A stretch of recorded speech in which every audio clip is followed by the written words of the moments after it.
Salam, hər vaxtınız xeyir olsun. Deməli, bugünkü mövzumuzda atmosfer yerin hava təbəqəsi haqqında məlumatlar verəcəyik.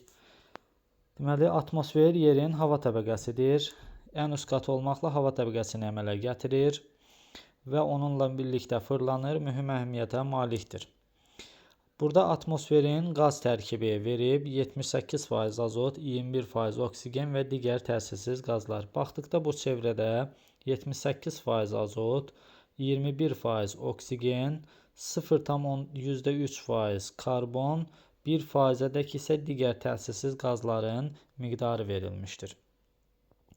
Sonra, havada oksigenin əsas mənbəyi bitki örtüyüdür. Biz bilirik ki, fotosintez prosesində havadakı karbon qazını atmosfer udur və oksigeni qaytarır bitkilər və havada daim su mövcuddur.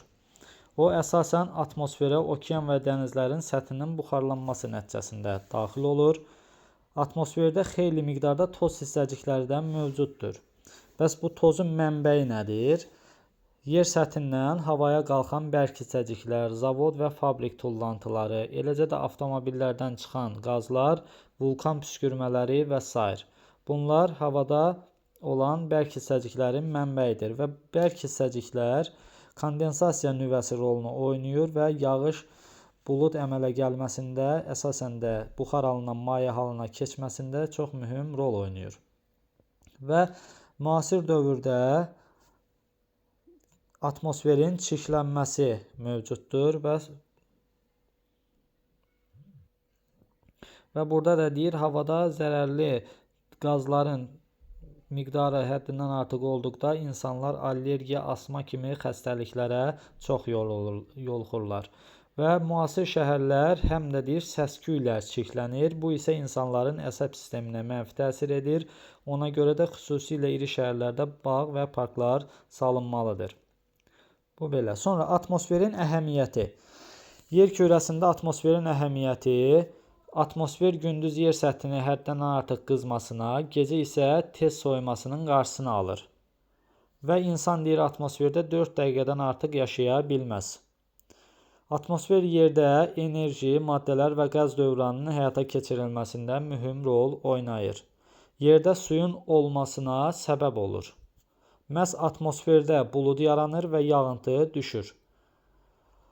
Bu belə. Sonra, atmosfer olmasaydı günəş şüaları səpələnməz, səs yayılmazdı. Bizim danışarkən bir-birimizə eşitdirdiyimiz səs atmosfer olmasa eşidilməz. Bu belə.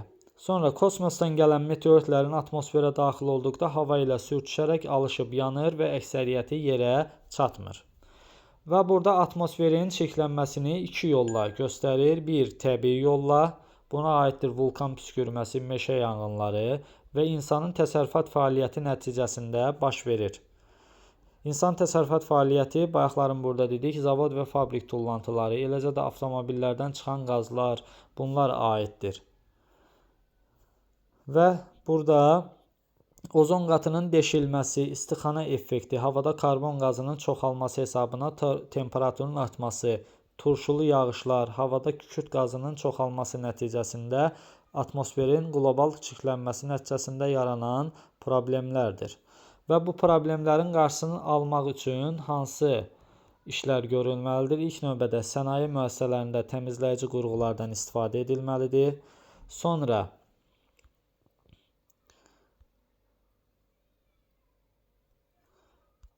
deməli, tullantısız texnologiyaya keçilməlidir. Baxın, burada verilib və atmosferə karbon və sair zərərli qazların atılmasının qarşısını almaq lazımdır. Burada atmosferin quruluşu verilib. Yer səthindən yuxarıya doğru atmosfer təbəqələrə ayrılır. Biz bilirik ki, ən aşağıdakı qat troposfer qatıdır. Troposferin qalınlığı biz bilirik ekvatordan qütblərə doğru getdikcə nəzilir. Bu, cazibə qüvvəsi ilə əlaqədardır. Ekvator boyu ərazilərdə cazibə qüvvəsi zəif olduğuna görə troposferin qalınlığı 18 km, mülayim enliklərdə, orta enliklərdə 10-11 km, qütblərdə isə cazibə qüvvəsi çox güclü olduğuna görə 8-9 km qədər olur.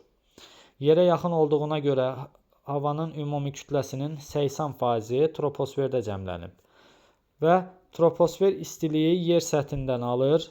Şüşə effekti, parnik effekti yarandığına görə günəş şüası birinci yer səthini qızdırır və yer səthindən qayıdan istilik hesabına havanın troposferi qızdırır və troposferin aşağı qatlarının qızması nəticəsində yuxarıya doğru hava biz bilirik ki, qalxdıqca temperatur azalır. Baxın, bu səbəbdən yuxarıya doğru qalxdıqca temperatur azalır. Bu belə. Və deyir, troposferin aşağı qatlarının qızması nəticəsində yuxarıya doğru hava axını əmələ gəlir. Bu zaman su buxarı da yuxarıya qalxır və buludlar əmələ gəlir. Və atmosferdə olan su buxarının demək olar ki, hamısı troposferdə cəmlənib.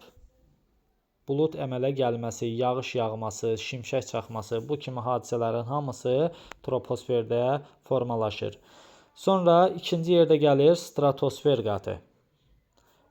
18 kilometrdən başlayır, 50-55 kilometr hündürlüyə qədər qalxır. Stratosferdə havanın qalan hissəsinin 20% toplanır. Hava seyrək olur, aşağı qatlarında havanın temperaturu aşağı olur, lakin ozon qatına çatdıqdan sonra ozon qatından sonra günəşdən gələn ultrabənövşəyi şüaları ozon qatı udduğuna görə ozon qatından sonra havanın temperaturu neynir? Yuxarıya doğru qalxır. Havanın temperaturu qalxır. Ozon qatına qədər temperatur düşürsə, ozon qatından sonra artıq temperatur artmağa başlayır. Və burada deyir, stratosferdən sonra 80 kilometr hündürlüyə qədər mezosfer təbəqəsi formalaşır. Onun aşağı qatlarda temperatur 20-30 dərəcə olsa da yuxarı sərhədlərində artıq -90-a qədər dəyişir. Yenə deməli ozon qatından sonra, stratosferdən sonra ozon qatından sonra temperatur yenidən aşağıya düşür. Mezosferin hündürlüyü oldu 80 kilometrə qədər. Mezosferdən sonra termosfer qatı gəlir, 80 kilometrdən başlayır, 800 kilometr hündürlükdə yerləşir.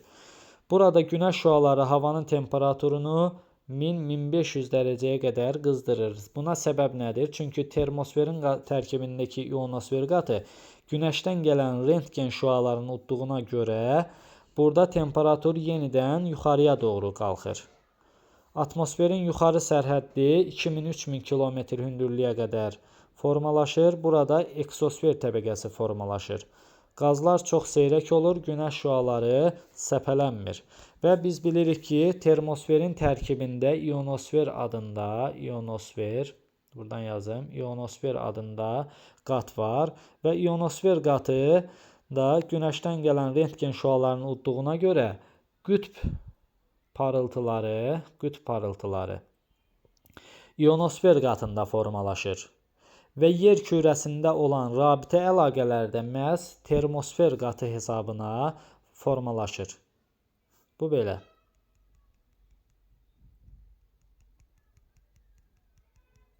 Sonra burada baxın, cədvəldə aşağıdan yuxarıya doğru təbəqələr verilib. Troposfer, stratosfer, mezosfer, termosfer, eksosfer. Hündürlüyə doğru aşağıdan yuxarıya bu ardıcıllıqla gedir. Və burada termosferin tərkibində görürsünüz rabitə əlaqələri. Bəs bu termosfer qatının hesabına formalaşır. Qütb parıltıları da termosferin tərkibində bayaq da dediyim kimi ionosferin hesabına formalaşır. Sonra günəş radiasiyası anlayışı var. Radiasiya nədir? Günəşdən yer səthinə gələn işıq və istiliyin cəminə radiasiya deyilir. İki növü var. Bir, düz radiasiya, ikincisi səpələnən radiasiya. Düz radiasiya nədir? Günəşdən yerə birbaşa gəlir. Bulud olmadıqda düz radiasiya artır. Açıq aydın havada deməli düz radiasiya üstünlük təşkil edir. Baxın, burada deyir, düz radiasiya buludsuzluğun çox olması ilə əlaqədar tropik qurşaqda çox, ekvatorial qurşaqda isə az olur, buludluğun hesabına. Səpələnən radiasiya atmosferdə qaz, toz, su buxarı və buludlar tərəfindən səpələnən və yer səthinə daxil olan şüalara səpələnən radiasiya deyilir. Buludluğun çox olması ilə əlaqədar olaraq ekvator və mülayim enliklərdə daha çox olur. Düz və səpələnən radiasiyanın ümumi cəminə ümumi radiasiya deyilir və kilokalori ilə müəyyən olunur. Ümumi radiasiya tropiklərdə maksimum olur 200-220 kilokalori, qütblərdə isə minimum olur 30-50 kilokalori arasında dəyişir. Ümumi radiasiyanın yer səthinə qısmasına sərf olunan hissəsinə deyirlər udulan radiasiya, yer səthindən əks olunan hissəsi isə albedo adlanır. Biz müəyyən səthlərdə albedonun kəmiyyətini müxtəlif cür bilirik. Səthdən səthə fərq var. Baxın, albedo təzə yağmış qarda 90-95, ən azı isə suda olur. Çünki suyun istilik saxlama qabiliyyəti çox olduğuna görə yalnızca 10-15%-a qədər hissəsini əks elətdirir. Yerdə qalan odur. Qar örtüyü isə 95%-ni əks elətdirir.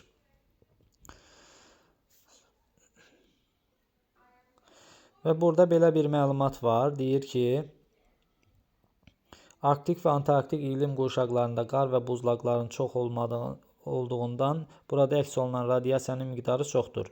Yüksək dağlıq ərazilərdə günəş radiasiyasının çox olmağına baxmayaraq, buraya günəş şüalarının zirvələrə kiçik bucaq altında düşməsi və səthin əks etdirmə qabiliyyətinin çox olması nəticəsində buradakı qar və buzlaqlar ərimir. Deməli, buradakı səth örtüyünün əks etdirmə qabiliyyətinin çoxluğu və kiçik bucaq altında düşməsi ilə əlaqədardır. Və burada baxırıq ki, müxtəlif səth örtüklərinin albedosu verilib. Bilirik ki, ən çox albedo, bayaq da dediyim 95% buz örtüyüdür. Sonra ən çox albedo qum səthindədir 40%. Sonra meşə örtüyü gəlir 30%. Torpaq 25, su örtüyü isə 5-10% arasında dəyişir. Albedonun kəmiyyəti bu. Sonra havanın elementləri verilib burada. Biz bilirik ki, havanın müəyyən elementləri var. Havanın elementləri nələrdir? Biz bilirik ki, havanın temperaturu, havanın rütubətliliyi, bir də havanın təzyiqi, havanın elementləridir. Və burada havanın temperaturunun ölçülməsi qaydası verilmişdir. Hava üzərində daimi olaraq müşahidələr aparılır. Bunun üçün xüsusi müşahidə məntəqələri yaradılır və burada sutkalıq temperaturunun hesablanması qaydası verilib və deyir ki, belə sutkada termometrin göstəricisi hər 3 saatdan bir qeydə alınır. Sutkada 8 dəfə temperatur ölçülür və alınmış kəmiyyətlər toplanır və ölçmələrin sayına 8-ə bölünür və buna əsasən orta sutkalıq temperatur hesablanır. Və burada deyir, sutka ərzində ən yüksək temperatur gündüz saat 14-15 radələrində, ən aşağı temperatur günəş çıxmazdan 15 dəqiqə əvvəl qeydə alınır. Sutkalıq orta temperaturlar əsasında aylıq orta temperaturlar, aylıq orta temperaturlar əsasında isə illik orta temperaturlar qeydə alınır. Bu belə.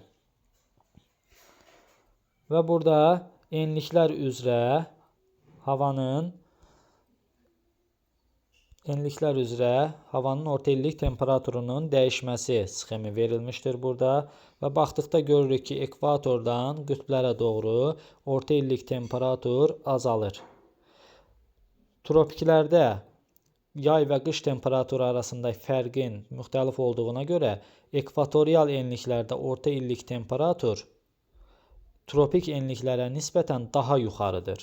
Və ekvatordan qütblərə doğru getdikcə orta illik temperatur azalır. Və sutka ərzində ən yüksək temperaturla ən aşağı temperatur arasındakı fərq sutkalıq temperatur amplitudası adlanır. Amplituda ən çox tropik səhra iqlim tipində müşahidə olunur. Çünki səhralar gündüz həddindən artıq qızır, yəni 40 dərəcəyə, 50 dərəcəyə qədər qızır. Gecələr isə hətta sıfırdan aşağıya belə düşür. Kəskin qızır, kəskin soyuyur və amplitudada ən yüksək və ən aşağı temperatur arasındakı fərqə deyilir. Ona görə də amplituda ən çox olduğu enliklər tropik səhralardır. Və burada yer üzərində müşahidə edilən ən yüksək temperatur mütləq maksimum, ən aşağı temperatur isə mütləq minimum temperaturdur. Mütləq maksimum Liviyanın Tripoli şəhəri yaxınlığında 58.1 dərəcə Selsi. Qərb yarımkürəsində isə baxın burada qeyd edilib 56 dərəcə Selsi ölüm dərəcəsində qeydə alınmışdır. Cənub yarımkürəsinin ən yüksək temperaturu isə Avstraliyanın Darling çayının orta axarında qeydə alınmışdır. 52 dərəcə Selsi. Və ən aşağı temperaturlar harda qeydə alınıb? Fuji günbəzi stansiya Yaponiyada, Antarktidada Yapon alimləri tərəfindən -91.2 dərəcə qeydə alınıb. Şimal yarımkürəsində isə Oymyakon ən aşağı temperatur qeydə alınmışdır.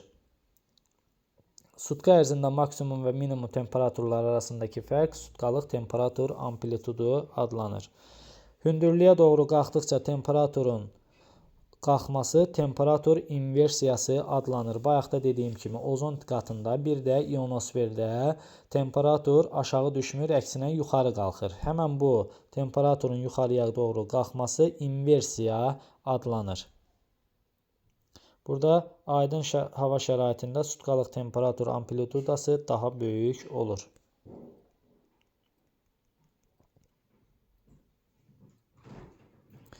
Və burada illik temperatur amplitudasının daha çox olduğu ərazilər verilib. Baxın burada sutkalıq temperatur amplitudasının çox olduğu ərazilərə baxdıqda görürük ki, buralar səhralardır. Böyük səhra, Qaraqum, Qızılqum səhraları, Avstraliyada Böyük Qumlu, Böyük Viktoriya, Kalahari səhrası, Böyük səhra, Atakama səhrası, baxın burada Kaliforniya, Mojave, Sonor səhraları sutkalıq amplitudanın çox olduğu ərazilərdir. Burada isə illik temperatur amplitudasının ən az və ən çox olduğu ərazilər verilib. Ən çox olduğu amplitudanın ən çox olduğu, illik amplitudanın ən çox olduğu ərazi Rusiyanın Sibir zonasıdır. Ən az olduğu ərazilər isə ekvatorial ərazilərdir. Niyə? Çünki buludluq çox olduğuna görə yay və qış temperaturu arasındakı fərq azdır burada. Tutalım, yay temperaturu olur 26, qış temperaturu olur 25. Amplituda bunlar arasındakı fərqdir. Fərq olur 1. Gördünüz, az oldu. Amplituda az oldu. Amma ən çox olan Sibirdir. Niyə Sibirdir? Çünki Sibirdə yay temperaturu qalxır müsbət 20-yə qədər. Qış temperaturu -50-60 arasında dəyişir. Bunlar arasındakı fərq 70 dərəcəyə bərabərdir. Amplituda gördünüz 70 dərəcəyə qalxdı. Deməli, Sibirdə amplituda çox olur. Və illik temperatur amplitudasının daha çox olduğu ərazilər Amazon, Kongo, Cənub-Şərqi Asiya və Antarktida. Antarktidada niyə? Çünki Antarktidada yayda da temperatur mənfi olur, qışda da mənfi olur. Hər ikisində aşağı olduğuna görə burada amplituda az olur. Sonra ilin ən isti və ən soyuq aylarının orta temperaturlar arasındakı fərqə temperatur dəyişmələrinin illik amplitudası deyilir. Ekvatordan qütblərə doğru getdikcə illik temperatur amplitudası artır. Bu nə deməkdir? Bax, məsəl üçün, ekvatorial enliklərdə ən isti ayın orta temperaturu olur, tutalım, 25 dərəcə. Ən soyuq ayın orta temperaturu olur, 23 dərəcə. Bunlar arasındakı fərq neçə olur? 25-dən 23 çıxdıqda 2. Amma mülayim və digər enliklərdə isə bu rəqəm nisbətən yuxarı olduğuna görə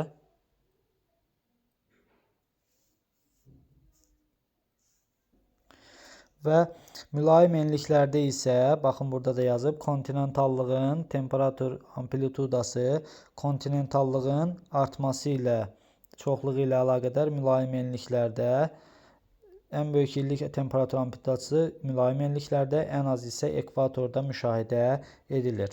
Burada quru səthi üzərində temperaturun illik maksimumu, baxın burada temperaturun illik maksimumu iyulda, minimum isə yanvarda şimal yarımkürəsi üçün bu keçərlidir. Bu kəmiyyət su hövzələri üzərində avqust və fevralda baş verir. Yəni su üzərində şimal yarımkürəsinin ən isti ayı avqust, ən soyuq ay isə fevral ayı baş verir. Və burada yazır, çünki dünyada ən yüksək istilik tutumu suya məxsus olan olsa da su çox zəif istilik keçirmə qabiliyyətinə malikdir. Bu səbəbdən su gec qızır və gec soyuyur. Dünyanın orta illik temperaturu 14 dərəcə Selsidir. Ekvatordan qütblərə doğru getdikcə günəş şüalarının düşmə bucağı kiçildiyi üçün temperatur aşağı düşür. Şimal yarımkürəsində hava kütlələri yayda şimala, cənuba doğru, qışda isə cənuba doğru yer dəyişməsinin səbəbi günəşin zenitdə vəziyyətinin dəyişməsi ilə əlaqədardır. Və burada sinoptik xəritə anlayışı var. Nədir o? Gündəlik hava müşahidələrinin nəticələrinə əsasən sinoptik xəritələr tərtib edilir. Atmosfer təzyiqi anlayışı. Təzyiq biz bilirik ki, hava yer səthinə hər daim qüvvə ilə təsir edir, müəyyən qüvvə ilə. Buna deyirlər atmosfer təzyiqi. Atmosfer təzyiqi hava kütləsinin çəkisindən, havanın temperaturundan və yüksəklikdən asılı olaraq dəyişir. Və atmosfer təzyiqini ölçmək üçün civəli barometr və ya barometr aneroid cihazlarından istifadə edilir. Baxın, burada hər ikisinin sxemi verilib. Civəli barometr A şəklidir, barometr aneroid isə B şəklinə, baxın, bu şəkil uyğun gəlir. Və burada normal atmosfer təzyiqi biz bilirik ki, 45-ci paraleldə okean səviyyəsində 760 mm civə sütununa bərabərdir və hündürlüyə doğru getdikcə hər 10 metrdə 1 mm civə sütunu aşağı düşür. 760-dan çox olarsa yüksək atmosfer təzyiqi, alçaq olarsa alçaq atmosfer təzyiqi deyilir. Və yer kürəsində burada bu maraqlıdır hissəsində ən yüksək atmosfer təzyiqi Rusiyada Sibir ərazisində qeydə alınıb. Burada atmosfer təzyiqi dəniz səviyyəsində 816 mm civə sütununa bərabər olub. Ən alçaq isə Yaponiyada Nensi qasırğası zamanı 641 mm civə sütununa bərabər olmuşdur. Bu belə.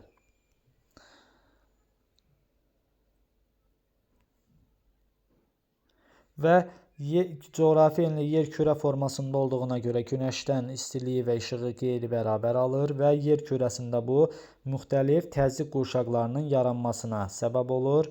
Ekvatorial enliklərdə hava qızaraq yüngülləşir və troposferin yuxarı qatlarına qalxır. Havanın qalxan hərəkəti ilə əlaqədar olaraq ekvatorda təzyiqin aşağı düşməsinə səbəb olur. Və il boyu bu ərazilərdə buludlu hava şəraiti hökm sürür. Ekvatorial enliklərdə qalxan hava rütubətli troposferin yuxarı qatlarında tropik enliklərə doğru hərəkət edir və soyumuş quru hava axını yer səthinə enir, qızır, yüksək təzyiq qurşağı yaradır. Və yer kürəsində biz bilirik ki, 7 təzyiq qurşağı mövcuddur. 7 təzyiq qurşağı yaranır. 3 alçaq, 4 yüksək. 3 alçaq, 4 yüksək təzyiq qurşağı olmaqla yer kürəsində 7 təzyiq qurşağı formalaşır. Və yenidən mülayim enliklərdə havanın qalxan hərəkəti ilə əlaqədar alçaq təzyiq sahəsi yaranır. 1 ekvatorial, 2 mülayim alçaq təzyiq qurşağı formalaşır. 2 tropik, 2 qütb isə havanın enən hərəkəti ilə əlaqədar olaraq yüksək təzyiq qurşağı yaranır. Baxın, qütblərdə isə temperaturun il boyu aşağı olması səbəbindən yüksək təzyiq qurşağı yaranır. Mülayim qurşaqlarda havanın qalxan hərəkəti alçaq təzyiq sahəsi yaradır. Və burada da bayaq dediyim kimi hər 10 metrdə 1 mm civə sütunu azalır. Bu qanunauyğunluq təxminən 3000 metrə qədər müşahidə edilir. Atmosfer təzyiqinin hər orta hesabla 10 mm, hər 10 metrdə 1 mm aşağı düşməsinə barik pillə deyilir. Və burada izobar anlayışı var. Nədir izobar? Eyni təzyiqə malik olan nöqtələri birləşdirən xətlərə deyirlər izobarlar. Və burada termik dinamik təzyiq qurşaqlarının sxemi verilib. Yer kürəsində olan 1 ekvatorial, 2 qütb termik təzyiq sahələridir. Baxın, bu 1 ekvatorial, 2 qütb termik təzyiq sahələridir. Ekvatorial enliklər deməli, qalxan hava axınları ilə əlaqədar termik alçaq, qütblər isə enən hava axınları ilə əlaqədar, baxın burada verilib, enən hava axınları ilə əlaqədar termik yüksək təzyiq sahəsidir. Tropiklər və mülayim isə dinamik təzyiq sahələridir. Tropiklər enən hava axınları ilə əlaqədar dinamik yüksək təzyiq sahəsi formalaşır. Baxın burada dinamik yüksək. Mülayim enliklər isə qalxan hava axınları ilə əlaqədar olaraq dinamik alçaq təzyiq sahələri formalaşır. Bu bizim termik və dinamik təzyiq sahələrimizdir. Sonra rütubətlilik. Havanın rütubəti əsas elementlərindən biridir, bayaq da dedik. 1 kub metr havanın su buxarı saxlama qabiliyyəti dəyişir, biz bilirik ki, temperaturdan asılı olaraq. Temperatur artdıqca hava genişləndiyinə görə su buxarı saxlama qabiliyyəti də artır. Baxın, burada da yazıb, 1 kub metr havanın su buxarı saxlama qabiliyyəti artır. Aşağı düşdükdə isə azalır. Havada olan su buxarı miqdarı nisbi və mütləq rütubətliliklə təyin edilir. Havada olan su buxarının qramlarla miqdarı mütləq rütubətlikdir. Onun isə həmin temperaturda 1 kub metr havanın saxlaya biləcəyi su buxarının miqdarına, yəni doyma həddinə faizlə nisbəti isə nisbi rütubətlilik adlanır. Nisbi rütubətlilik 30%-ə qədər olduqda quru, 30-dan 60-a qədər olduqda normal, 60%-dən çox olduqda isə ifrat rütubətlilik adlanır. Havanın nisbi rütubətliyinin yüksəlməsi yağıntı düşmə ehtimalını artırır. Biz yenə də deyirəm, temperaturla mütləq rütubət düz, nisbi rütubət tərs mütənasib əlaqədədir. Temperatur artdıqda su buxarı saxlama qabiliyyəti mütləq rütubət artır, nisbi rütubət isə, yəni yağıntı vermə ehtimalı isə azalır. Bu belə. Və burada müxtəlif temperaturlarda su buxarı saxlama qabiliyyəti verilib. -20-də 1, -10-da 2,5, 0-da 5, 10-da 9, 20-də 17, 30-da 30 olmaqla su buxarı saxlama qabiliyyətləri verilib. Və burada doymuş hava, doymamış hava anlayışları var. Müəyyən temperaturda 1 kub metr havanın tərkibində mümkün ola biləcək qədər su buxarı olarsa, belə hava doymuş hava hesab olunur. Su buxarının miqdarı mümkün ola biləcək miqdardan az olarsa, buna deyirlər doymamış hava. Və burada meteoroloji stansiyalarda havanın rütubətliyini ölçmək üçün, baxın burada hiqrometr və hiqroqraf və ya hiqroqraf cihazlarından istifadə edilir. Burada rütubətlilik əmsalı verilib. Rütubətlilik əmsalı hava müəyyən bir əraziyə düşən yağıntının mümkün buxarlanma, yəni buxarlanma qabiliyyətinə olan nisbətinə deyilir rütubətlilik əmsalı. Rütubətlənmə əmsalı bərabərdir. Yağıntı bölünsün mümkün buxarlanma və yaxud da buxarlanma qabiliyyəti. Və rütubətlik əmsalın qiyməti nə qədər kiçik olarsa, yəni vahiddən kiçik olarsa, iqlim bir o qədər quraq iqlim formalaşır. Və rütubətlik əmsalı vahidə yaxın, yəni 1-ə yaxın və 1-dən böyük olarsa, burada isə artıq humid iqlim, rütubətli iqlim formalaşır. Rütubətlik əmsalının qiyməti müxtəlif enliklər və ərazilər üzrə əlbəttə ki, dəyişir.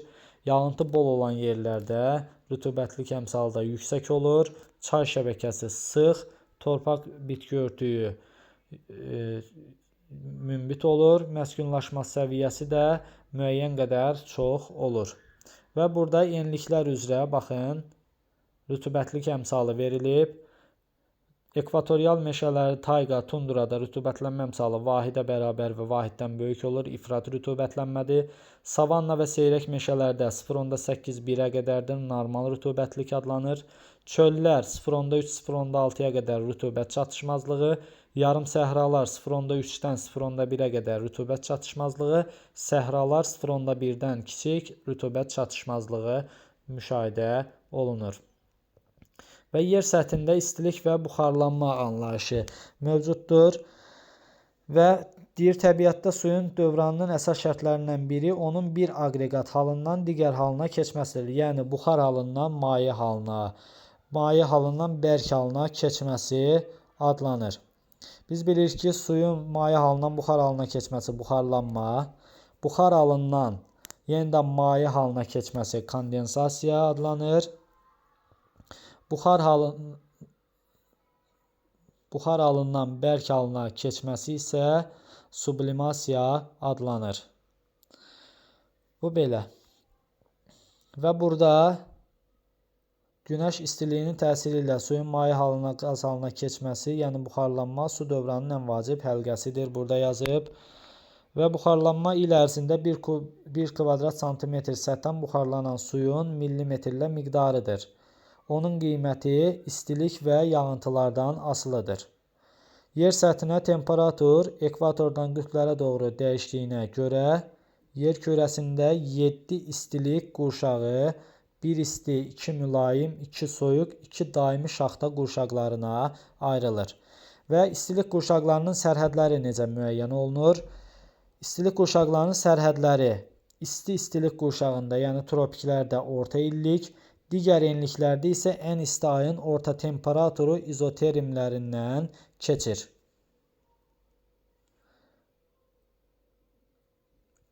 Və havanın temperaturunun yüksək olmasına baxmayaraq buxarlanma miqdarı bəzən az ola bilər. Buxarlanmanın miqdarı az ola bilər deyir. Buna əsasən yağıntıların az olduğu, məsələn, tropik səhralarda müşahidə olunur. Tropik səhralar buxarlanmanın az, qabiliyyətin isə çox olduğu ərazilərdir. Yəni, xəritə sxemdə qarşınıza çıxsa ki, yer kürəsində hansı ərazilərində buxarlanma ilə buxarlanma qabiliyyəti arasında fərq çoxdur, bu ərazilər tropik səhralar və qütbətrafı ərazilər götürülür. Çünki səhralarda qabiliyyət çoxdur, su olmadığına görə buxarlanma azdır. İkisi arasında fərq çox olur. Səhralarda baxın, temperatur şəraiti 2000 mm-ə qədər suyu buxarlandırma qabiliyyətinə malikdir. Lakin yağıntılar az olduğuna görə səthdən buxarlanan suyun faktiki miqdarı azdır. Müəyyən temperatur şəraitində 1 kvadrat santimetr səthdən maksimum buxarlanma maksimum buxarlanan suyun miqdarına bilən suyun buxarlanan mümkün buxarlanma və ya buxarlanma qabiliyyəti deyilir. Temperatur nə qədər yüksək olarsa, mümkün buxarlanma göstəricisi, yəni buxarlanma qabiliyyəti də bir o qədər çox olar. Və iqlim xəritəsində orta illik mümkün buxarlanma kəmiyyətinin eyni olduğu nöqtəyə birləşdirən xətlərə izoqaminlər deyilir. Buxarlanmanın ən böyük qiyməti buxarlanmanın, qabiliyyətin yox, buxarlanmanın ən böyük qiyməti tropik okeanların tropik enliklərində. Ən kiçik qiyməti isə baxın, tropik səhralarda çox olur. Mümkün buxarlanmanın maksimum göstəricisi, baxın, mümkün buxarlanmanın maksimum göstəricisi tropik səhralarda, minimum göstəricisi isə qütbətrafı səhralarda qeydə alınır. Və burada yer kürəsində olan istilik qurşağının xəritəsi verilib. Baxın, istilik qurşağı, şimal mülayim, cənub mülayim, şimal soyuq, cənub soyuq, şimal daimi şaxta, cənub daimi şaxta olmaqla 7 istilik qurşağı formalaşır. Və baxın, burada orta illik izoterimlər və ən isti ayın izoterimləri verilib. Baxın, qırıq-qırıq xəttlərlə bayaq da dediyim istilik qurşağının sərhədləri orta illik, baxın, 20 dərəcə Selsidən götürülüb. Digərlərində isə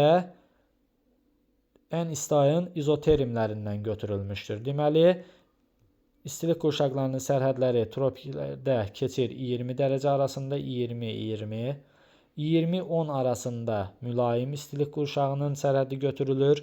10 ilə 0 arası soyuq istilik qurşağının sərhəddi götürülür. 0-dan aşağı isə daimi şaxta istilik qurşağının sərhəddi götürülür. Sonra küləklər. Atmosferdə hava daim hərəkətdə olur. Havanın hərəkəti müxtəlif istiqamətlərə yönəlir gücünə və sürətinə görə və yer kürəsinin və burada onların yer səthinin qeyri-bərabər qızması nəticəsində yaranır.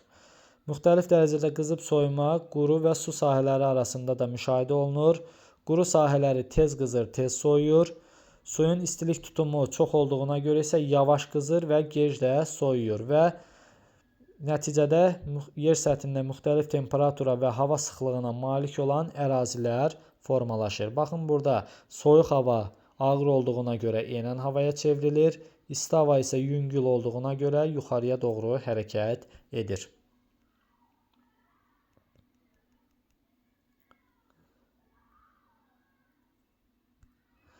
Və burada küləyin əmələ gəlməsinin səbəbləri müəyyən olunur. Baxın, yerin kürə formasında olması, şüaların müxtəlif düşmə bucağı, günəşin müxtəlif hündürlüklərdə olması, yer səthinin müxtəlif cür qızması, temperaturun müxtəlifliyi sonda küləyi yaradır. Və burada quru və su arasında hava mübadiləsi verib. Baxın, quru sahəsi 30 dərəcə Selsi, su sahəsi isə 15 dərəcə Selsi. Baxın, gec qızdığına görə hava axınları quruya doğru hərəkət edir yayda. Qışda isə tərsinə, quru tez qızıb tez soyuduğuna görə burada soyuq, su səthində isə gec soyuduğuna görə isti hava formalaşır və quru sahəsindən artıq su sahəsinə doğru hava axınları müşahidə olunur. Və küləyin sürəti küləyin gücü ilə düzmütənasib əlaqədədir. Küləyin sürəti artdıqca onun gücü də artır.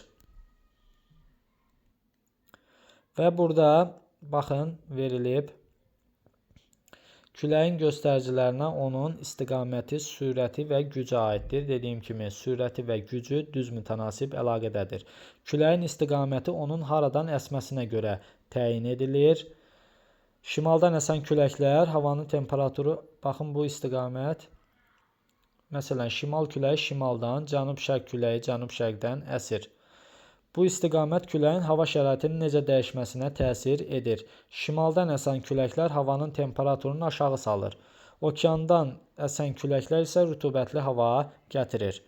Küləyin 1 saniyədə neçə metr və ya 1 saatda neçə kilometr getməsinə sürəti təyin olunur və küləyin sürəti anemometr adlanan cihazla təyin edilir. Küləyin gücü 1 kvadrat metr lövhəyə göstərdiyi təzyiqlə ölçülür. Ölçü vahidi kiloqram bölünsün kvadrat metrlə istifadə olunur. Küləyin istiqaməti və gücü, baxın, küləyin istiqaməti və gücü flügel ilə ölçülür. Küləyin gücü Beaufort şkalası əsasında 12 bal ilə müəyyən edilir. Və burada müxtəlif küləyin istiqamətləri verilir. Baxın, oxun istiqaməti hansı tərəfədirsə, başlanğıc məntəqə götürülür. Baxın, burada şimal-şərq küləyi verilib. Burada şimal küləyidir. Başlanğıc haradırsa ora götürülür. Və burada flügelin, burada isə anemometrin şəkilləri verilmişdir. Küləyin əsdiyi səmtin istiqamətinə, külək əsdiyi səmtin istiqamətinə görə adlandırılır. Külək şimaldan əsirsə şimal küləyi adlanır və oxla işarələnir. Sonra və burada şimal küləyi görürsünüz verilib. Yuxarıdan aşağıya doğru. Yuxarıdan aşağıya doğru bu şimal küləyidir. Tərsinədirsə bu cənub küləyi. Bu formada əsərsə şərq küləyi. Bu formada əsərsə qərb küləyi adlanır və burada müəyyən məntəqə üçün külək gülü anlayışından istifadə olunur və yer kürəsinin ayrı-ayrı hissələrində özünə məxsus xüsusiyyətlərə malik yerli küləklər formalaşır. Məsəl üçün, İtaliyada Sirocco, Fransada Mistral, Qaradəniz ətrafında Bora, Baykal ətrafında Sarma, Avstraliyada Vili-Vili, Filippində Baguyo olmaqla formalaşır. Və daimi küləklər anlayışı var. Yer səthinin qeyri-bərabər qızması, materiklər və okeanlar üzərində müxtəlif atmosfer təzyiqi sahələrinin yaranmasına səbəb olur və hava axınları daimi olaraq yüksək təzyiq sahələrindən, baxın, daimi olaraq yüksək təzyiq sahələrindən alçaq təzyiq sahələrinə doğru yerini dəyişir. Bu küləklərə daimi küləklər deyilir. Daimi küləklər onlar yer kürəsini əhatə edir və atmosferin ümumi dövranının mühüm tərkib hissələrindən biridir. Və Coriolis qüvvəsi yerin öz oxu ətrafında fırlanması nəticəsində yaranan Coriolis qüvvəsinin təsiri ilə şimal yarımkürəsində sağa, cənub yarımkürəsində isə sola doğru meyl edir. Ekvatordan uzaqlaşdıqca meyl etmə də artır. Və burada daimi küləklərin istiqaməti verilib. Baxın, 20,5 şimal və 20,5 cənubdan ekvator boyu ərazilərə əsən küləklər şimal passat, cənub passat. Qərb küləkləri tropik yüksəkdən mülayim alçaq təzyiq sahələrinə doğru əsir. Buna deyirlər qərb küləkləri. Şimal-şərq və cənub-şərq küləkləri isə qütb yüksək təzyiqdən mülayim alçaq təzyiq sahələrinə doğru əsir. Və burada passat küləklərinin hərəkət istiqamətləri verilib. Şimal yarımkürəsində şimal-şərqdən cənub-qərbə, cənub yarımkürəsində cənub-şərqdən şimal-qərbə doğru əsən küləklərə passat küləkləri deyilir. Və tropiklər arası bütün məntəqələrdə vardır. Afrikanın şimal-şərqində passat küləkləri qurudan gəldiyi üçün istidir. Yerin öz ox ətrafında fırlanması ilə qərbə meyl edir. Əsasən materiklərin şərq hissəsinə təsir edir və rütubətli hava şəraiti formalaşdırır. Sonra qərb küləkləri anlayışı var. Tropik enliklərin yüksək təzyiq sahələrində mülayim enliklərin alçaq təzyiq sahələrinə doğru əsən küləklər qərb küləkləri adlanır. 45-50-60 dərəcəlik enliklərə. Şimal mülayim qurşaqda qərb küləkləri Avrasiyada Ural dağlarına qədər bol yağıntı gətirir. Və Antarktida materikinin ətrafında qərb küləkləri soyuq qərb küləkləri cərəyanını yaradır. Qərb küləkləri Alyaska və Çilinin qərb qurtaracağında bol yağıntıların düşməsinə səbəb olur. Ən çox Avropanın qərbinə təsir edir. Baxın, mülayim dəniz iqlim tipi formalaşır. Ən böyük cərəyan olan Gulf Stream cərəyanını yaradır.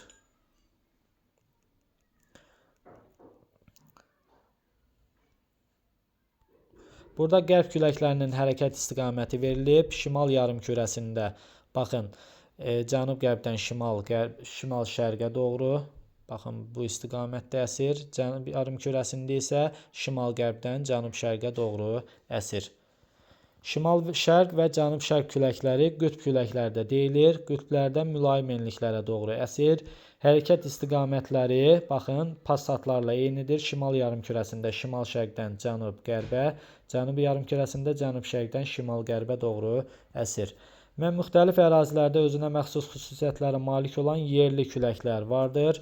Abşeronda Xəzri və Gilavar, Aranda Ağyel və Qarayel küləkləri yerli küləklərə misal ola bilər. Və burada dağ-dərə küləkləri adından da göründüyü kimi Azərbaycanın dağlıq vilayətlərində ilin isti dövründə, baxın, ilin isti dövründə xüsusilə yayda çox təkrarlanır. Bir növ birizlər kimi gecə-gündüz küləkləridir. Gecələr külək dərələr, eləcə də yamaclar boyu dağdan dərələrə və dağətəyi düzənliyə, gündüzlər isə əks istiqamətində əsir, yəni dərədən dağa doğru, baxın burada verilib, gecə dağdan dərəyə doğru, gündüz isə dərədən dağa doğru əsən küləklərdir. Buna səbəb dərə ilə dağın zirvəsi arasındakı təzyiq fərqinin formalaşmasıdır. Və burada da verilir, küləklər adətən böyük dərələrin morfologiyasından asılı olaraq istiqamətlənir və dağ yamacları ilə dağətəyi düzənliklər və dərələr arasında temperatur fərqindən asılı olaraq çox sürətlənir. Dağ-dərə küləkləri Böyük və Kiçik Qafqaz dağlarının cənub və şərq yamaclarından həm yayda, həm də qışda müşahidə edilir. Dağ-dərə küləkləri dağlıq ölkələrdə, böyük dərələrdə yerləşən yaşayış məntəqələrinin havanın təmizlənməsində mühüm rol oynayır. Və burada sxemlərdə görürsünüz dağ-dərə küləklərinin gündüz, baxın, gündüz yuxarıda alçaq təzyiq, aşağıda yüksək təzyiq formalaşır, yuxarıya doğru hərəkət edir. Gecə isə tərsinə, yuxarıda yüksək təzyiq, aşağıda alçaq təzyiq formalaşdığına görə aşağıya doğru meyllənir. Burada föhn küləklərinin adı verilib. Föhn küləkləri dağlıq ərazilərdə ilin soyuq dövründə əsən isti küləklərdir. Baxın, föhn küləkləri. Bu, nisbətən təsərrüfata ziyan vuran küləklərdir. Burada sonra siklon, antisiklon anlayışı var. Siklon alçaq təzyiq sahəsidir. Mərkəzdə alçaq, kənarlara doğru Baxın, mərkəzdə alçaq, kənarlara doğru təzyiq artır. Ona görə də hava kənarlardan mərkəzə doğru əsir. Şimal yarımkürəsində saat əqrəbinin əksinə, cənub yarımkürəsində isə saat əqrəbi istiqamətində əsir. Baxın, burada saat əqrəbinin əksi verilib. Baxın, bu sxem siklonun şimal yarımkürəsində sxemidir. Cənub yarımkürəsində isə saat əqrəbi istiqamətində əsir. Bu belə. Siklon əraziyə daxil olarsa buludlu, yağıntılı, küləkli hava gətirir. Tayfun, baxın, tropik siklonlardır. Cənub-Şərqi Asiyada, Hindistan, Filippin, Koreya, Hind-Çin yarımadasında əsir. Tornado, Smerç tropik siklondur. Karib dənizi, Antil adaları, Florida yarımadası və sair ərazilərdə müşahidə edilir. Antisiklon yüksək təzyiq sahəsidir. Baxın, burada qeyd olunub, mərkəzində yüksək, kənarlara doğru təzyiq azalır. Ona görə də antisiklonda hava mərkəzdən kənarlara doğru hərəkət edir. Şimal yarımkürəsində saat əqrəbi istiqamətində, baxın, burada verilib, bu antisiklondur, saat əqrəbi istiqamətində. Cənub yarımkürəsində isə saat əqrəbinin əksi istiqamətində hərəkət edir. Antisiklonda mərkəzdə şəlakətdir, yəni havanın tam sakit, küləksiz vəziyyətidir. Antisiklonlar subtropik enliklərdə və Antarktida üzərində, qışda materiklərin mülayim enliklərində əmələ gəlir. Sonra burada mussonlar anlayışı var. Mussonlar mövsümi küləklərdir. Biz bilirik ki, ildə istiqamətini 2 dəfə dəyişir. Və musson küləkləri əsasən cənubi, cənub-şərqi, Şərqi Asiyada müşahidə edilir. Yayda Asiyanın mərkəzi və cənub hissələri tez qızır, hava yüngülləşərək yuxarı qalxır. Materiki əhatə edən Sakit və Hind okeanlarında su sahələri yavaş qızdığına görə, onlarda hələlik soyuq və ağır olduğuna görə, baxın, burada aşağı enir. Bu halda hava axınlarının hərəkəti okeanlardan quruya doğru yönəlir və Avrasiyada yay mussonları iyul ayının ortalarından başlayır. Baxın, Avrasiyada yay mussonları iyulun ortalarından başlayır və oktyabr ayına qədər davam edir. Bu zaman quru sahələrinə çoxlu rütubət gəlir. Bu materikdə Amur, Xuanxe, Yansuzi, Qanq, Brahmaputra çaylarında suyun səviyyəsinin qalxmasına, daşqınların baş verməsinə səbəb olur. Qışda isə tərsinə, Avrasiyanın mərkəz hissələri soyuq hava şəraiti formalaşır. Ona görə də bu ərazilərdə enən hava yüksək sıxlıq əmələ gəlir.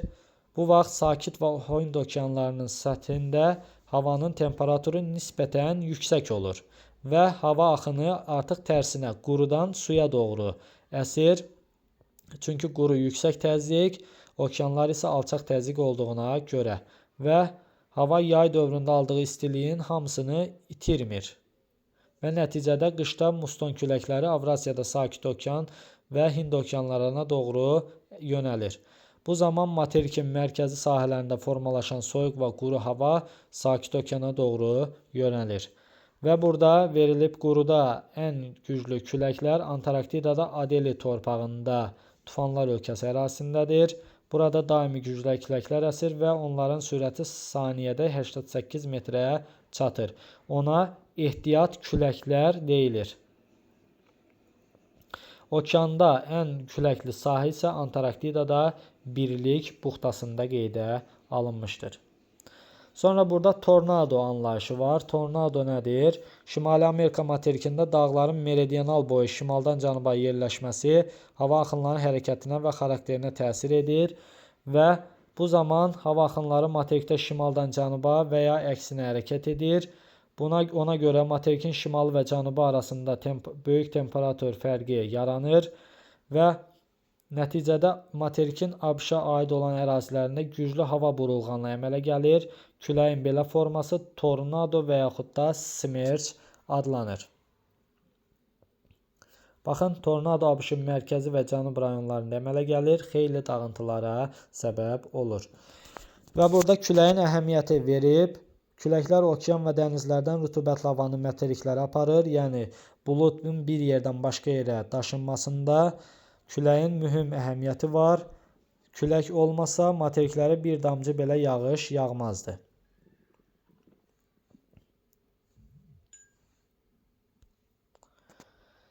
Biriz küləklərinin adı. Burada baxın, yay və qış mussonu verilib. Yay mussonu görürsünüz okeandan quruya doğru, qış mussonu isə qurudan okeana doğru əsir. Burada gecə və gündüz birizinin adı verilib. Biriz də musson küləklərdir. Bu sutkalıq küləkdir. Baxın, gündüz okean üzərində yüksək təzyiq, quru üzərində isə alçaq təzyiq formalaşır. Hava axınları, baxın, okeandan quruya doğru formalaşır. Gecə isə tərsinə, su səthi üzərində alçaq təzyiq, quru səthində isə yüksək təzyiq olduğuna görə artıq qurudan suya doğru əsir biriz küləkləri.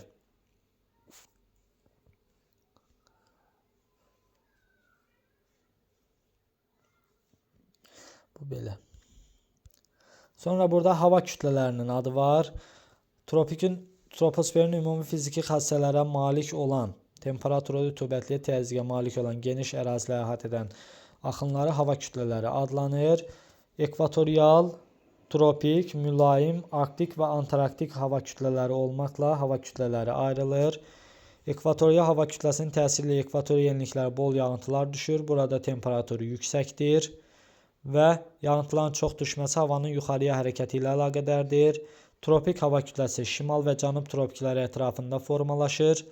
Temperaturu yüksək, quru və tozlu hava formalaşır.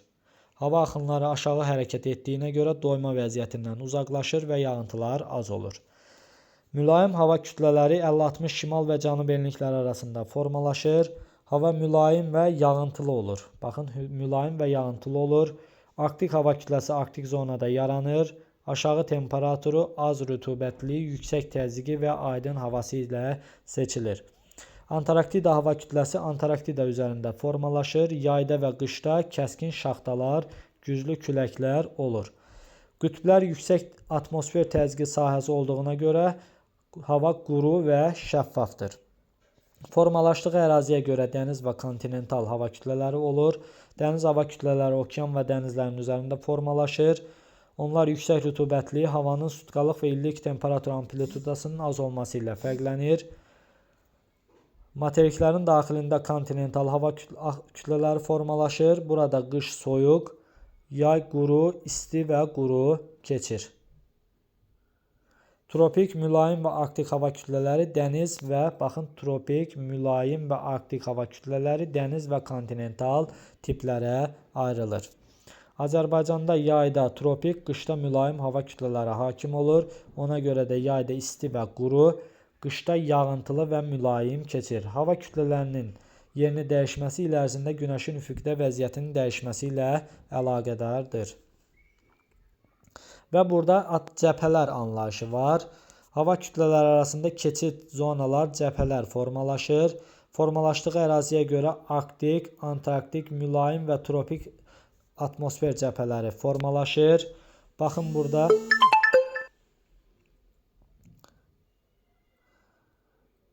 Planetar atmosfer cəbhələri, baxın burada deyilir. Arktik, antarktik, mülayim və tropik cəbhələr planetar cəbhələr adlanır.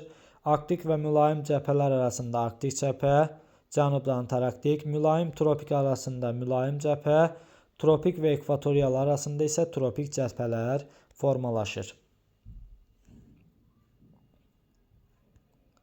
Və burada planetar cəbhələrin daxilində isə isti və soyuq cəbhə formalaşır. Əgər isti hava soyuq havanı sıxışdırırsa isti cəbhə, bu zaman temperatur artır, atmosfer təzyiqi azalır, yağıntı düşür. Əvvəl lələkvari, sonra laylı buludlar yaranır. Və burada, baxın, isti hava soyuq havanı sıxışdırır, isti cəbhə formalaşır. Və burada isti cəbhə zamanı yaranan buludlar verilib. Laylı yağış, ən aşağıdan yuxarıya laylı yağış, yüksək laylı, lələkvari buludlar. Bunları əzbərləmək vacibdir. Soyuq hava isti havanı sıxışdırırsa soyuq cəbhə adlanır. Soyuq cəbhədə hava soyuyur, atmosfer təzyiqi artır, güclü külək əsir. Sonunda leysan yağışlar yağır, ildırım, şimşək çaxma hadisəsi müşahidə edilir. Topa buludlar, güclü yağışlar yağır. Topa bulud formalaşır, güclü yağış formalaşır. Və burada soyuq cəbhə isti cəbhəni sıxışdırıb çıxarır. Buna soyuq cəbhə deyilir. Və aşağıdan yuxarıya laylı yağış buludları, yüksək laylı buludlar, laylı topa bulutlar, topa yağış bulutlar, yüksək topa bulutlar. Soyuq cəbhə zamanı formalaşan bulutlar bunlardır. Bunları əzbərləmək vacibdir. Və yer kürəsində yağıntıların paylanması verilib burada. Yağıntıların paylanması müxtəlif amillərdən asılıdır. Coğrafi enlikdən, təzyiq qurşaqlarından, relyefdən, okeanların təsirindən asılı olaraq paylanmasında fərqlər müşahidə edilir. Və ekvatorial enliklərə 2000-3000 mm və daha çox yağıntı düşür. Burada yüksək temperatur, güclü buxarlanma və havanın qalxan hərəkətinə səbəb olur. Qızmış hava sürətlə qalxaraq topa buludlar yaradır. Demək olar ki, ekvatorial enliklərdə hər gün yağış yağır. Tropik enliklərdə yağıntıların miqdarı xeyli azdır. Buna səbəb yüksək təzyiq, enən hava hərəkətinin üstünlüyüdür. Enən hava yağıntı vermir. Bəzən bu enliklərdə illik yağıntının miqdarı 10 mm-dən də az olur. Mülayim enliklərdə alçaq təzyiq qurşaqlarının mövcud olması yağıntıların miqdarını yenidən artırır. Şimal yarımkürəsində materiklərin qərb sahillərində yağıntının artmasında, qərb küləklərinin şərq sahillərində isə musson küləklərinin rolu böyükdür. Qütbyanı enliklərdə yüksək təzyiq enən hava axınlarının hakim olduğuna görə yağıntıların miqdarı kəskin azalır, il boyu bərk halda düşür. Antarktidanın mərkəzi hissələrinin illik yağıntının miqdarı 50 mm-dən az olur. Və yer kürəsində ən çox orta illik yağıntı Havay adalarına 14.000 mm-dən çox düşüb.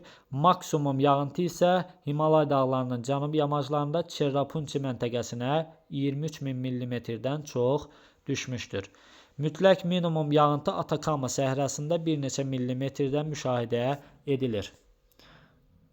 Və burada baxın, yağıntılar il ərzində müxtəlif paylanır. Bu yağıntıların paylanma diaqramında əks olunmuşdur.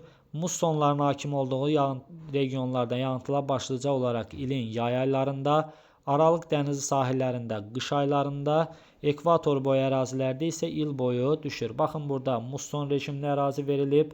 İkinci diaqram Aralıq dənizi iqlim tipi hakim olan ərazilər. Bu ərazidə isə baxın, yağıntı görürsünüz, il boyu təxminən bərabər paylanıb deyə ekvatorial enliklərə müşahidə olunur. Xəritələrdə eyni miqdarda yağıntı düşən məntəqələri birləşdirən xətlərə izoqiyetlər deyilir. Yağış buludlar su damcılarından və buz kristallarından təşkil olunur. Yuxarıya qalxan hava axınları onların yerə düşməsinə imkan vermir. Yuxarı hərəkət edərkən havada olan su buxarını özünə birləşdirməklə tədricən böyüyür.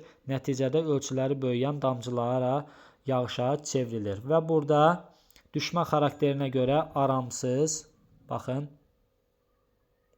aramsız narın, çiskin və leysan yağıntı formalarına malikdir. Bu belə. Və burada yağıntının forması verilib. Baxın, burada buluddan düşən və havadan düşən yağıntı növləri, buluddan düşən yağıntı növləri, yağış, dolu, qar verilib. Havanın soyuması nəticəsində gələn yağıntılar isə, yəni havadan düşənlər isə şeh, qrov, sırsıra, dumandır. Yağıntıların forması ilin isti dövrünün yağıntıları, baxın, yağış, çiskin, şeh, dolu. İlin soyuq dövrünün yağıntıları isə, baxın, qar, qrov, sırsıra, yağış. Yağış deməli həm ilin isti dövründə, həm soyuq dövründə düşür. Himalay dağlarının cənubunda yerləşən Çerrapunçi şəhərində ildə orta hesabla 11.000-12.000 mm yağıntı düşür. Ayrı-ayrı illərdə bu məntəqəyə düşən yağıntıların miqdarı daha çox. 1861-ci ildə Çerrapunçi rayonunda rekord miqdarda 22.980 mm yağıntı düşməsi qeydə alınmışdır. 1994-cü ildə bu əraziyə düşən yağıntının miqdarı daha çox 24.500 mm olmuşdur. Sonra qar. Qışda havanın temperaturu yer səthinə yaxın 0 dərəcə Selsidən aşağı olduqda buludlarda toplanan su damcıları qar dənələrinə çevrilir. Ona görə də yağıntı qar şəklində düşür. Havada əmələ gələn qar dənələrinin quruluşu heç vaxt bir-birinə oxşamır. Qütblərə yaxın yağan qar bir neçə ay yerdə qalır. Azərbaycanda yağan qar bir neçə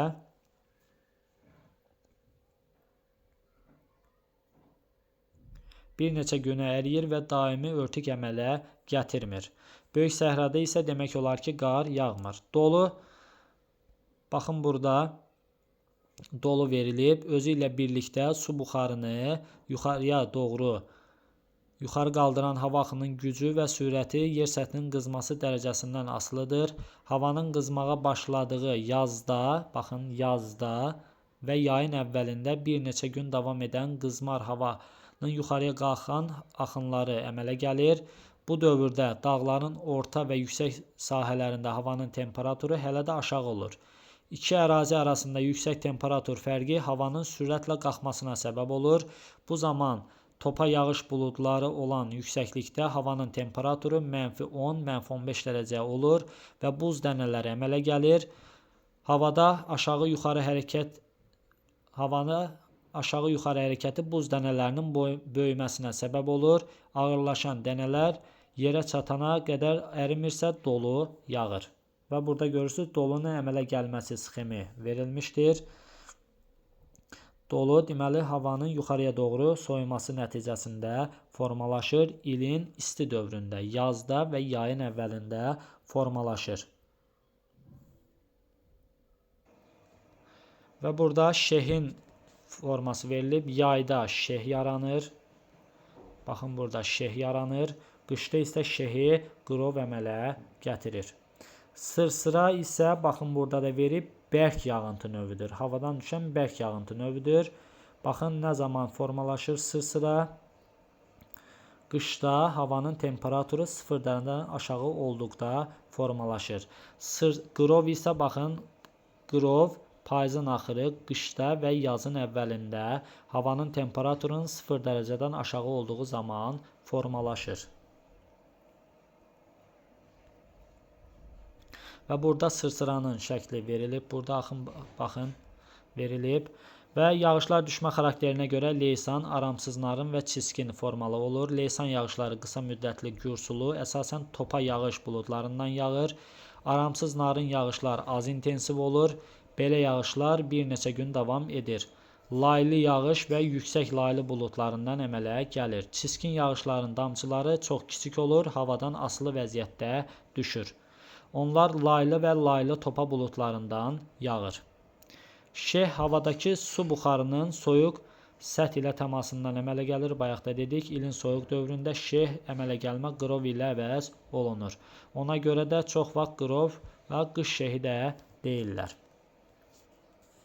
Burada buludlar anlayışı var. Buludlar 3 yerə bölünür.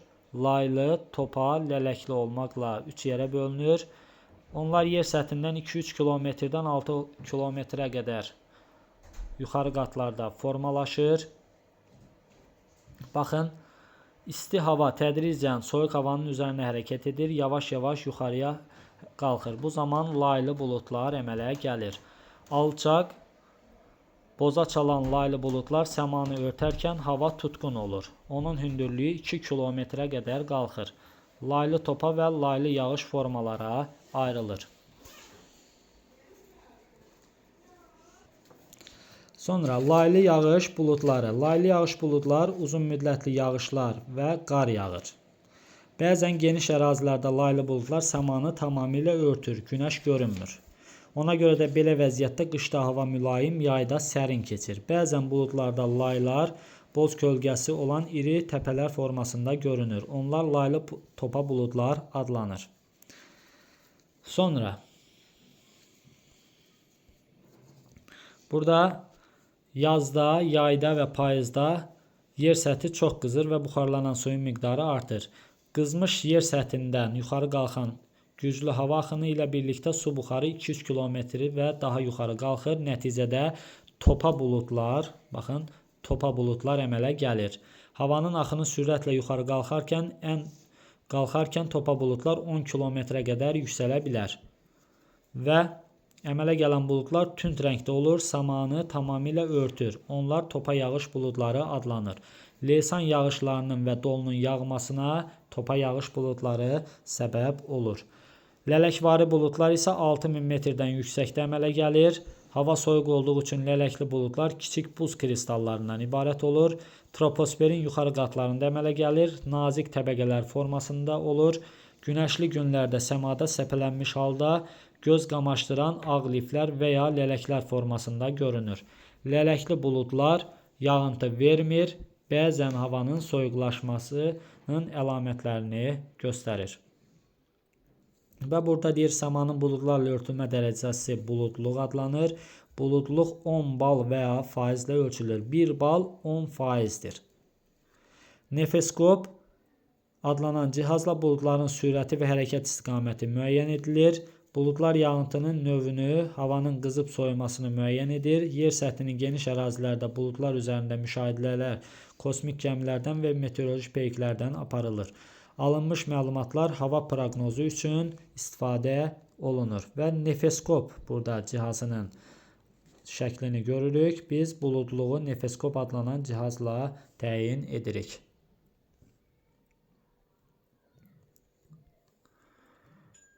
Və burada havanın proqnozu haqqında məlumatlar verilib. Havanın proqnozu Ümumdünya Hava Xidmətinin 3 dənə əsas mərkəzində verilir. Hansılardır bunlar? Rusiyanın Moskvada, Vaşinqtonda, bir də Melburunda, Avstraliyada müşahidə edilir.